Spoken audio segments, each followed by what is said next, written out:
Piante secolari sradicate, pali della luce divelti, fili della corrente penzolanti. Questa è la scena che appare oggi a chi, percorrendo la Cadorna, si avventura verso Cima Grappa.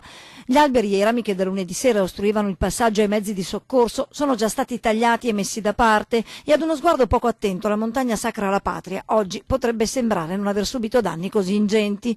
Fino a quando invece non si sceglie di addentrarsi nelle zone un po' meno battute o non si incontra chi, come Giovanni Battilana, titolare di Malgapat, lo scorso lunedì si è trovato nel mezzo della bufera.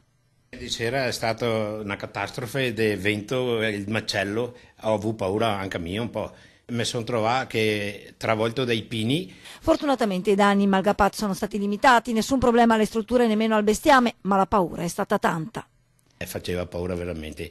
Mi ricordo che ero Boccetta dal 66, c'è stato un tornado che ha rabaltato tutti i pini nel bosco che ho qua vicino alla zona del Fontanel, Campo Croce, ma dopo non ho mai visto in 40 anni una roba del genere. Sul Grappa le zone più colpite sono quelle di Val de Agiara, Val de Foie, San Giovanni e soprattutto l'area tra Ponte San Lorenzo e Lepre. Qui incontriamo Silvia Todesco, titolare dell'omonima trattoria, che nella serata di lunedì si è trovata ad affrontare la bufera sola con la figlia e che ancora oggi fatica a raccontare quei momenti. Lunedì io ho temuto per la mia vita, ad essere sincera, e anche per quella di mia figlia. Eravamo qua e nel giro di un quarto d'ora è scoppiato l'inferno. Tavoli che volavano, poltroncine ad altezza uomo che mi passavano davanti alle finestre e io non sapevo cosa fare, ero impotente. Oggi l'area della trattoria è completamente sistemata, ma nelle foto scattate da Silvia martedì mattina c'è il racconto di cosa ha lasciato quello che lei ha definito un vero e proprio uragano.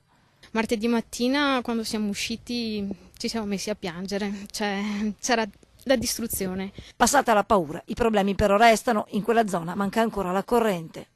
L'Enel ha messo sotto gruppi elettrogeni anche le cabine, però un'ora fa qualcuno si è dimenticato di fare gasolio carburante ai generatori, quindi è saltato tutto di nuovo e adesso siamo in difficoltà veramente grossa. State pensando addirittura di chiudere? A questo punto noi abbiamo cercato di tenere aperto per dare un servizio alla gente che sta venendo a vedere i danni sulle proprie case, a dar da mangiare agli operai che stanno lavorando, però in una situazione così si fa molta fatica.